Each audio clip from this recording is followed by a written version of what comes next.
നമ്മുടെ മഹത്തായ ഇന്ത്യ രാജ്യം മതേതര രാഷ്ട്രം എന്നറിയപ്പെടുന്ന ഇന്ത്യ രാജ്യത്ത് 8 നൂറ്റാണ്ട് കാലം മുസ്ലിം ലോകം മുസ്ലിമീങ്ങളാണ് ഭരിച്ചിരുന്നത്. ആ മുസ്ലിമീങ്ങൾ ഭരിച്ചിരുന്നിട്ട് എന്തെല്ലാം ഇന്ത്യക്ക് സമ്മാനിച്ചു. ബ്രിട്ടീഷുകാരെ ഈ രാജ്യത്ത് നിന്ന് കെട്ടുകെട്ടിക്കാനുള്ള പണിയെടുത്തതിലെ ബഹുഭൂരിപക്ഷവും അതിനുവേണ്ടി പ്രവർത്തിച്ച ചരിത്രം പരിശോധിച്ചാൽ കാണാം. ചരിത്രത്തെ ആർക്കും മറച്ചു വെക്കാൻ പറ്റൂല.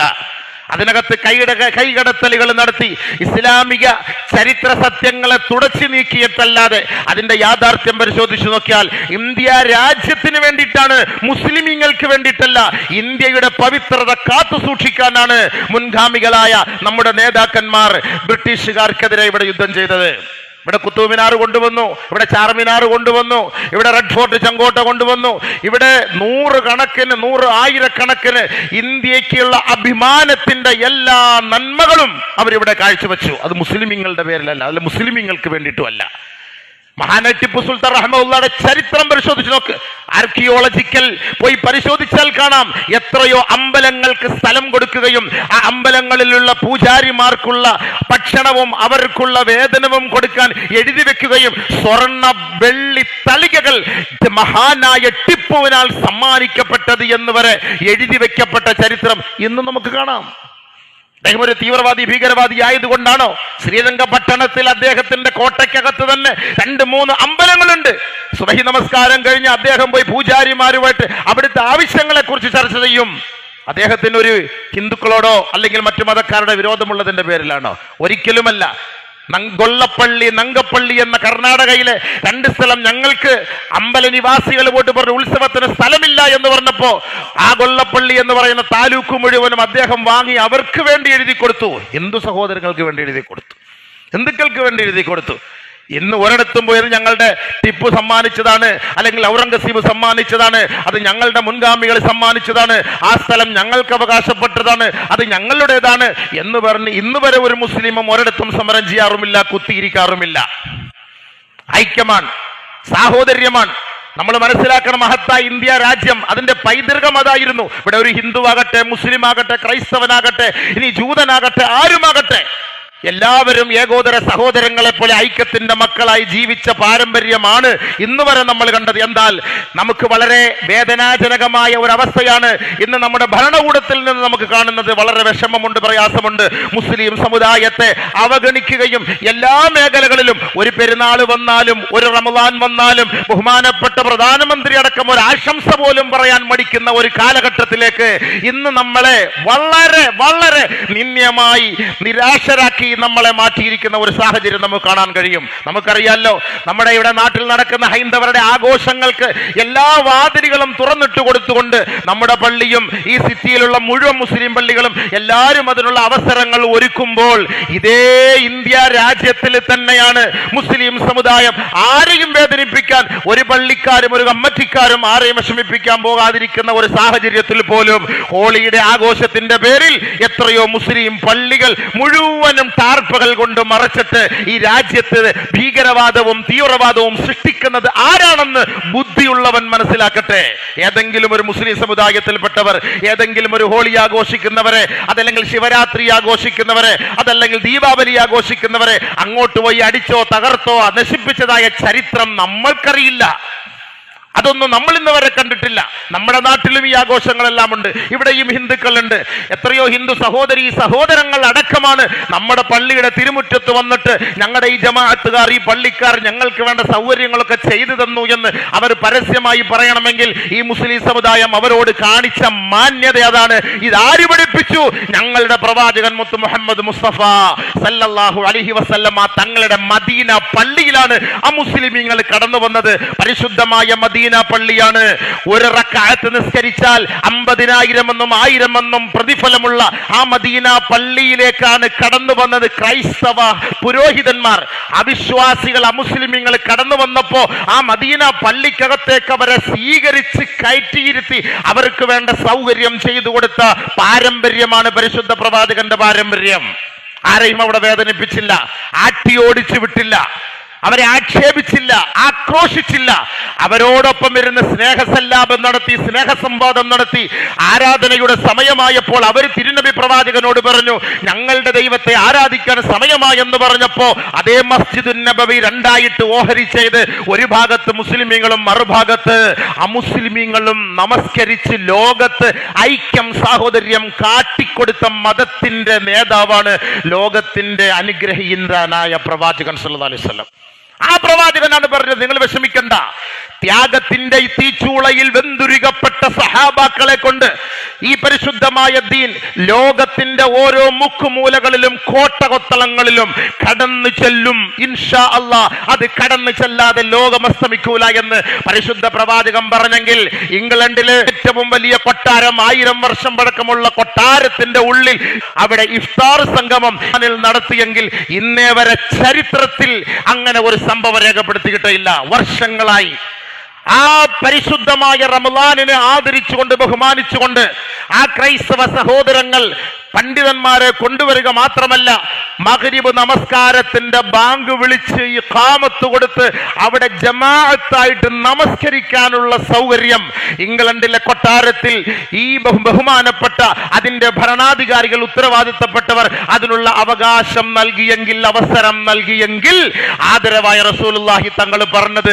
എത്ര യാഥാർത്ഥ്യമാണ്. ന്യൂനപക്ഷമായ മുസ്ലിം സമുദായത്തിന്റെ മുന്നിൽ വെച്ച് മക്കയുടെ കഅബയുടെ ഖില്ല പിടിച്ചിട്ടാണ് പറഞ്ഞത്, നിങ്ങൾ വിഷമിക്കരുത്, നിങ്ങൾ പ്രയാസപ്പെടരുത്, ഇൻഷാ അല്ലാഹ് ഒരു കാലഘട്ടം വരും, ഓരോ കുടിലിലും കൊട്ടാരത്തിന്റെ ഉള്ളിലും ഈ പരിശുദ്ധമായ ദീൻ അവിടെ എത്തും. അള്ളാഹുവിന്റെ തൗഹീദിന്റെ വചനം അവിടെ മുഴങ്ങിക്കേൾക്കും. അങ്ങനെ ഒരു സാഹചര്യം ഉണ്ടാകാതെ ലോകം അസ്തമിക്കൂല എന്ന് ലോകത്തിന്റെ പ്രവാചകൻ മുത്ത് മുഹമ്മദ് മുസ്തഫ. യുരീദൂന ലിയുത്ഫിഉ നൂറല്ലാഹി ബിഅഫ്വാഹിഹിം വല്ലാഹു മുതിമ്മു നൂറഹു വലൗ കരിഹൽ കാഫിറൂൻ വലൗ കരിഹൽ മുശ്രികൂൻ. ആരെല്ലാം എതിർത്താലും, ആരെല്ലാം ദേഷ്യപ്പെട്ടാലും, ആരെല്ലാം പുച്ഛിച്ചു തള്ളിയാലും, ആരെല്ലാം അവഹേളിച്ചാലും, ആരെല്ലാം പരിശുദ്ധമായ ഇസ്ലാമിന്റെ പ്രകാശത്തെ തകർക്കാൻ ശ്രമിച്ചാലും അല്ലാഹു സുബ്ഹാനഹു വ തആല അവർക്കിടയിൽ ഇത് കത്തിക്കും എന്ന് പരിശുദ്ധ പ്രവാചകന്റെ നാവിലൂടെ ഇത് അറിയിച്ചിട്ടുണ്ടെങ്കിൽ അതിന്റെ വെപ്രാളമാണ് ഇന്ന് ലോകത്ത് മുസ്ലിം സമുദായത്തോടുള്ള ഈ ഒരു ആക്രോശം. അല്ലാതെ മുസ്ലിമീങ്ങളെ ആരെയും വേദനിപ്പിച്ചതിന്റെ പേരിലല്ല. ഇസ്ലാം എന്ന് പറഞ്ഞാൽ തന്നെ സിൽം, സമാധാനം, സന്തോഷം എന്നാണ് അതിന്റെ അർത്ഥം. ഒരു മുസ്ലിം അടുത്ത മുസ്ലിമിനെ കാണുമ്പോ കൈപിടിക്കുന്നു. ഇന്ന് നമ്മൾ ഇന്നത്തെ പെരുന്നാൾ ആഘോഷം കഴിഞ്ഞ് നോക്കുവിൻ സുഹൃത്തുക്കളെ, കെട്ടിപ്പിടിക്കുകയും മുസാഫഹത്ത് ചെയ്യുകയും ഹസ്തദാനം നടത്തുകയും ആലിംഗനം നടത്തുകയും അവരുടെ നെഞ്ചോട് നെഞ്ച്, തോളോട് തോൾ ചേർന്ന് അവരുടെ സങ്കടങ്ങൾ, വിഷമങ്ങൾ, പ്രയാസങ്ങൾ പറഞ്ഞു തീർക്കുകയും ഒക്കെ ചെയ്യുന്ന ഒരു ആനന്ദം, ഇതേപോലെ ഒരു സന്തോഷം ലോകത്തെവിടെയാ കാണാൻ കഴിയുക? മാത്രമല്ല, ഇന്നലെ എന്താ ഇസ്ലാം പഠിപ്പിച്ചത്? നിങ്ങൾ മാസപ്പിറവി കണ്ടോ? ആ മാസപ്പിറവി കണ്ടെങ്കിൽ, പെരുന്നാളിന്റെ മാസപ്പിറവി കണ്ടെങ്കിൽ, നിങ്ങളുടെ നാട്ടിലുള്ള സാധുക്കൾ അവര് നാളെ പെരുന്നാൾ ആഘോഷിക്കേണ്ടവരാണ്. അവർക്ക് മാംസമുണ്ടോ, അവർക്ക് ഭക്ഷണമുണ്ടോ, അവർക്ക് അരിയുണ്ടോ എന്ന് നിങ്ങൾ അന്വേഷിക്കണം. അതുകൊണ്ട് ഓരോരുത്തരും ആ സാധുക്കളെ പോയി കണ്ടിട്ട് അവർക്കുള്ള നാളത്തെ ഭക്ഷണം കൊടുക്കണം. സകാത്തുൽ ഫിത്ർ എന്നും അത് ഇന്നലെ തന്നെ കൊടുത്തിട്ട് നിങ്ങൾ പള്ളിയിൽ നമസ്കരിക്കാൻ വരാവൂ എന്ന് പോലും പരിശുദ്ധ പ്രവാചകൻ ലോകത്തോട് പഠിപ്പിച്ചു. എന്തിനാണ്?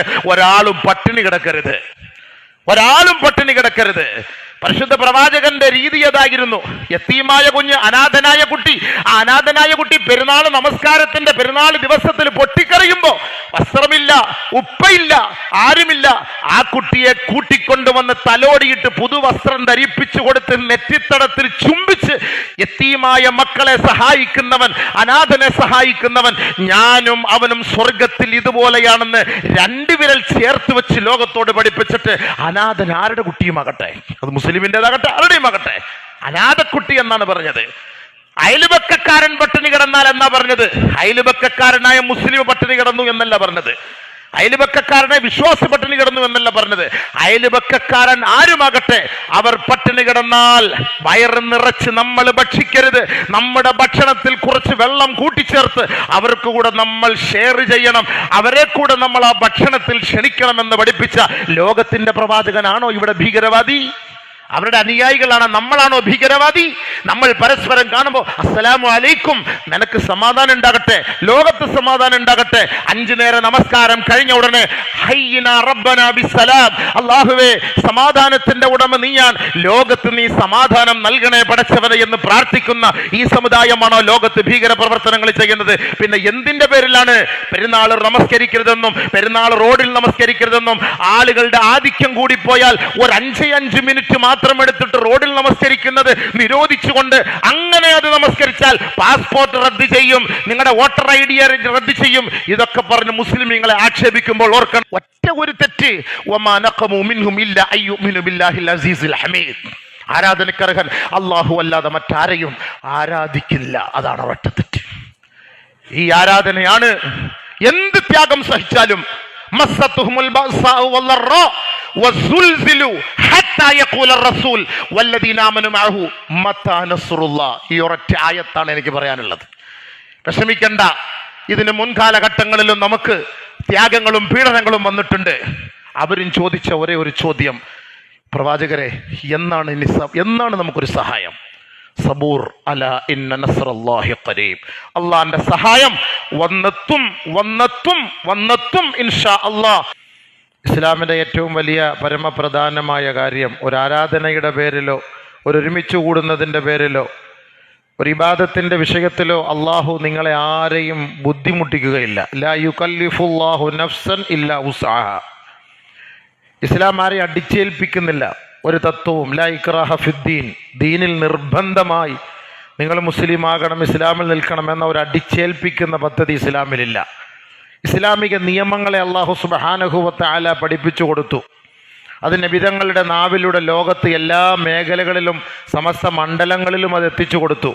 ദീൻ വളരെ ലളിതമാണ്. അദ്ദീനു യുസ്റുൻ ലാ ഉസ്റുൻ. ആർക്കും അതൊരു ബുദ്ധിമുട്ടില്ല, ആർക്കും അതൊരു പ്രയാസമില്ല. ദീൻ വളരെ എളുപ്പമാണ് എന്ന് ലോകത്തിൻ്റെ നെറുകയിൽ നബിയുന റസൂലുള്ളാഹി സ്വല്ലല്ലാഹി അലൈഹി വസല്ലം തങ്ങൾ പഠിപ്പിച്ചു കൊടുത്തു.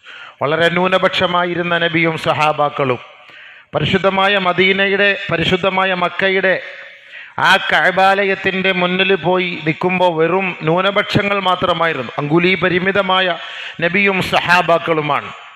അന്ന് ശത്രുക്കൾ അധികമാണ്.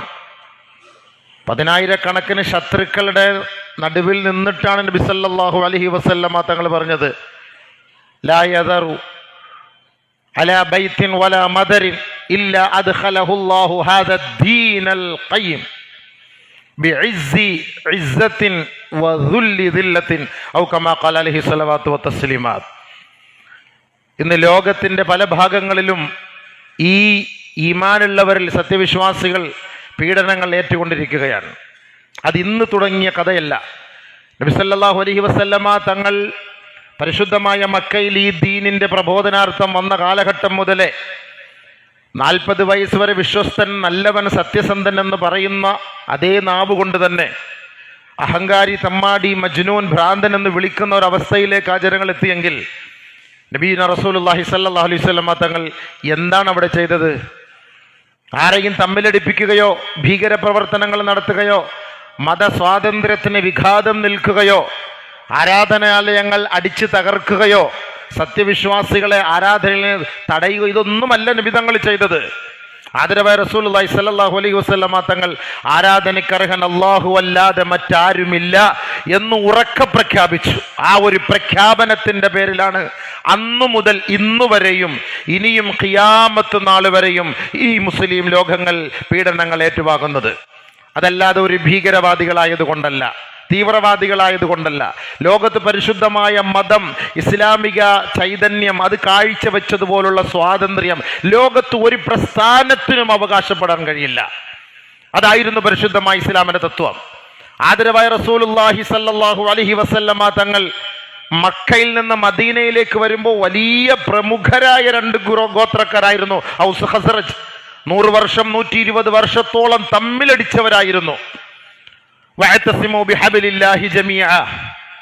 അല്ലാഹുവിന്റെ റസൂൽ സല്ലല്ലാഹു അലൈഹി വസല്ലമ തങ്ങൾ അവരുടെ മുന്നിൽ ഐക്യം, സാഹോദര്യം, സൗഹാർദ്ദം എന്തെന്ന് പഠിപ്പിച്ചു കൊടുത്തു. വദ്കുറു നിഅമതല്ലാഹി അലൈക്കും ഇദ് കുൻതും അഅദാഅൻ ഫഅല്ലഫ ബൈന ഖുലൂബിക്കും فأصبحتم بنعمته إخوانا وكنتم على شفا حفرة فأنقذكم من النار. അള്ളാഹുവിന്റെ റസൂൽ സല്ലല്ലാഹു അലൈഹി വസല്ലമ തങ്ങൾ ആ തമ്മിലടിച്ച ഇരു ഗോത്രങ്ങളെ കൈക്ക് പിടിച്ച് ഒരു തസ്ബീഹ് മണിയുടെ മുത്തുമാല പോലെ കോർത്തിണക്കി. ആ ഔസ് ഖസ്റജ് ഗോത്രത്തിൽ നിന്നും കൂടുതലും ആളുകൾ അള്ളാഹുവിന്റെ റസൂലിനെ സ്വീകരിക്കുകയും പരിശുദ്ധമായ ദീനിനെ അംഗീകരിക്കുകയും വിശ്വാസികളായി മാറുകയും ചെയ്തു. അവരെ നോക്കിയിട്ടാണ് ഒരു സന്ദർഭത്തിൽ നബി സല്ലല്ലാഹു അലൈഹി വസല്ലമ തങ്ങൾ പറഞ്ഞത്, ഞാൻ ഈ മദീനയിലേക്ക് വരുമ്പോൾ നിങ്ങൾ തമ്മിലടിച്ചവരായിരുന്നു. 10 വർഷമോ 20 വർഷമോ 50 വർഷമോ 60 വർഷമോ അല്ല, 100 വർഷക്കാലത്തോളം തമ്മിലടിച്ച സമൂഹം. എന്തിന്റെ പേരിലാണ്? ഒരു പള്ളി പൊളിച്ചതിന്റെ പേരിലോ അമ്പലം പൊളിച്ചതിന്റെ പേരിലോ ക്രൈസ്തവ ചർച്ചുകളുടെ കുരിശ് തട്ടി ഉടച്ചതിന്റെ ഒന്നുമല്ല പേരിൽ, അല്ലെങ്കിൽ ലവ് ജിഹാദിന്റെ പേരിലോ ഒന്നുമല്ല, മതമാറ്റത്തിന്റെ പേരിലോ അല്ല. ഒരു ഒട്ടകം അതിരുകടന്ന് മേഞ്ഞതിന്റെ പേരിൽ സംവത്സരങ്ങളോളം യുദ്ധം ചെയ്ത ഗോത്രമാത്സര്യത്തിന്റെ ഉടമകളായിരുന്ന ആ ഔസ് ഖസ്റജിനെ ഒരൊറ്റ അച്ഛന്റെയും അമ്മയുടെയും ഉമ്മയുടെയും ബാപ്പയുടെയും മക്കളെ പോലെ കോർത്തിണക്കാൻ ലോകത്തിന്റെ പ്രവാചകന് കഴിഞ്ഞു. അല്ലാഹു അക്ബർ, അല്ലാഹു അക്ബർ, ലാ ഇലാഹ ഇല്ലല്ലാഹു, അല്ലാഹു അക്ബർ, അല്ലാഹു അക്ബർ വലില്ലാഹിൽ ഹംദ്. അവരത് ഏറ്റെടുത്തു, അത് നെഞ്ചോട് ചേർത്ത് പിടിച്ചു. നബി സല്ലല്ലാഹു അലൈഹി വസല്ലം തങ്ങൾ അതാണ് അവരെ നോക്കിയിട്ട് പറഞ്ഞത്, നിങ്ങളൊക്കെ നരകത്തിന്റെ വക്കിലെത്തിയവരായിരുന്നു, വിരോധികളായിരുന്നു, ശത്രുക്കളായിരുന്നു. നിങ്ങളെ എല്ലാവരെയും അള്ളാഹുവിലേക്ക് അടുപ്പിച്ചുകൊണ്ട് നരകമുഖത്തിൽ നിന്ന് നിങ്ങളെ രക്ഷപ്പെടുത്തിയ ആ ഒരു സന്ദർഭം നിങ്ങൾ മറന്നു പോകരുത്. അതുകൊണ്ട് അള്ളാഹുവിന്റെ റസൂൽ പഠിപ്പിച്ചു, ഐക്യം മുറുകെ പിടിക്കും. ഒരിക്കലും പൊട്ടിപ്പോകാത്ത പാശമാണ് അള്ളാഹുവിന്റെ പാശം. അത് നിങ്ങൾ മുറുകെ പിടിക്കേ, അതിന് ഒരിക്കലും തകർച്ചയുണ്ടാകുകയില്ല. ഒരിക്കലും അത് തകർന്നു പോവുകയില്ല. ലോകത്ത് അല്ലാഹു സുബ്ഹാനഹു വ തആല നമ്മളെ പഠിപ്പിച്ചത് പരസ്പര സാഹോദര്യം നിലനിർത്താനാണ്. എവിടെയാണ് ഇന്ന് ലോകത്തിന്റെ ഏത് ഭാഗത്താണ് ഈ മുസ്ലിം ഉമ്മത്ത് ആരെ വേദനിപ്പിച്ചതിന്റെ പേരിലാണ് പീഡനങ്ങൾ ഏറ്റുവാങ്ങുന്നത്? നബി സല്ലല്ലാഹു അലൈഹി വസല്ലമ തങ്ങൾക്ക് മുമ്പ് മുതലേ തുടങ്ങിയ മുൻ കാലഘട്ടങ്ങളിലെ പ്രവാചകന്മാർക്ക് അനുഭവപ്പെട്ടത്, വമാ നഖമു മിൻഹും ഇല്ലാ അൻ യുഅ്മിനു ബില്ലാഹിൽ അസീസിൽ ഹമീദ്. സത്യവിശ്വാസികൾ ചെയ്ത ഒരേ ഒരു തെറ്റ് ലോകത്ത് അന്നു മുതൽ ഇന്ന് വരെ ഏറ്റെടുക്കേണ്ട ഈ പീഡനം, ഒരേ ഒരു തെറ്റ്, വമാ നഖമു മിൻഹും ഇല്ലാ അൻ യുഅ്മിനു ബില്ലാഹിൽ അസീസിൽ ഹമീദ്. സ്തുത്യർഹനായ അല്ലാഹുവിനെ അവർ വിശ്വസിച്ചു. ഇതാണ് ഞങ്ങളുടെ ദൈവം, ഇതാണ് ഞങ്ങളുടെ ആരാധ്യൻ, ഈ ഒരു ആരാധ്യനല്ലാതെ ഒരു ആരാധ്യനില്ല എന്ന് ലാ ഇലാഹ ഇല്ലല്ലാഹിൽ ഉറച്ചു വിശ്വസിച്ചതിന്റെ പേരിൽ പീഡനങ്ങളും ത്യാഗങ്ങളും പട്ടിണികളും ഉപരോധങ്ങളും ഏൽക്കേണ്ടി വന്നാൽ ബഹുമാനപ്പെട്ട പ്രവാചകൻ സല്ലല്ലാഹു അലൈഹി വസല്ലമ തങ്ങൾ പറഞ്ഞു, ഇസ്ലാമിനെ തഴുകിയവർ, ഇസ്ലാമിനെ പുൽകിയവർ, ഇസ്ലാമിലേക്ക് കടന്നു വന്നതിന്റെ പേരിൽ പച്ചപ്പരവതാനി വിരിച്ചു തന്ന് നിങ്ങളെ സ്വീകരിച്ച് കിടത്തി ഉറക്കുമെന്നല്ല ഇസ്ലാം പഠിപ്പിക്കുന്നത്. ഇസ്ലാമിലേക്ക് നിങ്ങൾ കടന്നു വന്നാൽ ത്യാഗങ്ങളുടെ തീച്ചൂളയായിരിക്കും നിങ്ങളെ പ്രതീക്ഷിച്ചിരിക്കുന്നത്. അത് ഏറ്റെടുക്കാൻ നിങ്ങൾക്ക് സന്നദ്ധതയുണ്ടെങ്കിൽ മാത്രം അള്ളാഹുവിനെ മുറുകെ പിടിക്കുക. ഈ ലോകം, മുസ്ലിം ലോകം ചെയ്ത ഒരേ ഒരു തെറ്റ് എന്ന് പറയുന്നത് അള്ളാഹുവിൽ വിശ്വസിച്ചു എന്നുള്ളതാണ്. അല്ല, നമ്മൾ എന്ത് തെറ്റ് ചെയ്തു? ഇന്ന് ലോകത്ത് പീഡിപ്പിക്കപ്പെടുന്ന ഈ പാവപ്പെട്ട 10,000-കണക്കിന് ഹമാസിലെ, 10,000-കണക്കിന് അസ്സയിലെ, 10,000-കണക്കിന് ഫലസ്തീനിലെ മക്കളെ കൊന്നൊടുക്കുന്നത് എന്തിന്റെ പേരിലാണ്? അവരെന്ത് തെറ്റ് ചെയ്ത? ജനിച്ച കുഞ്ഞ്, ന്യൂ ബോൺ ബേബി, ഉമ്മാന്റെ മുലപ്പാല് കുടിച്ചുകൊണ്ടിരിക്കുന്ന ചോരക്കുഞ്ഞിനെ പോലും ഈ ദുനിയാവിൽ വെച്ച് വെക്കാതെ തകർത്ത് കളയുന്ന ഈ സയനിസ്റ്റുകൾ എന്തിന്റെ പേരിലാണ്? അവരെന്ത് തീവ്രവാദം ചെയ്തിട്ടാണ്? എന്ത് ഭീകരവാദം ചെയ്തിട്ടാണ്? നമ്മൾ ചിന്തിച്ചു നോക്കണം. ഒരു തീവ്രവാദവുമില്ല, ഭീകരവാദവുമില്ല. ഒരേ ഒരു കുറ്റം, അയ്യുമിനു ബില്ലാഹ്, അള്ളാഹുവിനെ വിശ്വസിച്ചു പോയി. ഇന്നും നമ്മൾ അങ്ങനെയാണ് അനുഭവിക്കുന്നത്.